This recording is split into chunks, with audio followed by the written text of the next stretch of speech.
It's your typical morning. Get up, shower, breakfast, coffee, and you're already speeding to work.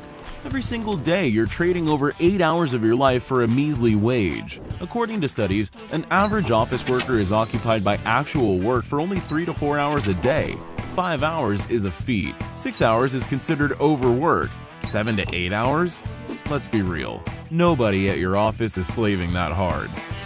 Remember that trip you've been dreaming about in which you had no time for? You're basically wasting this time at the office, surfing the internet, watching TV series, dissing colleagues behind their backs.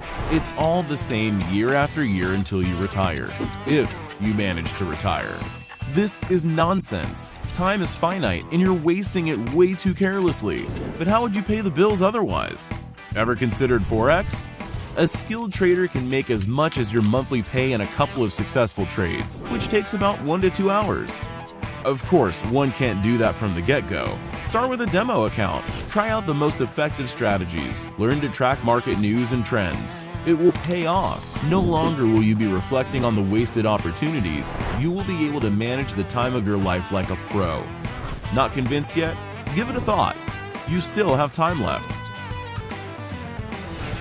Have you ever wondered why banks give out loans to people just like that? Do you really think that bankers are willing to risk huge sums of money in order to get those measly interests which barely cover inflation? Of course not. The truth is, once you take out a loan for, let's say, a new TV, the bank is becoming an owner of all your income, property, and your life. Surprised?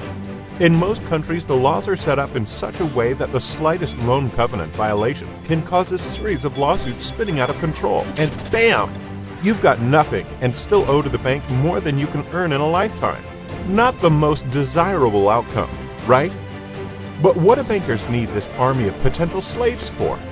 Well, the bankers are humans too, and they also need loans. Although instead of a new TV, they often want stuff like private islands.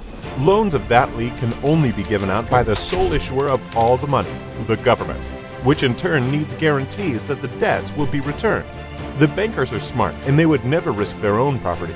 So you and all of their other debtors act as guarantees. Bankers get money, the government gets another leverage over the population, and you lose. Don't want to be someone's possession but still would like to have that TV? Don't bother with loans. Use only safe means of earning. It's 2017. People are forming their own islands, sending probes to Mars, and trading online in a couple of clicks. It's time to defy the debt slavery.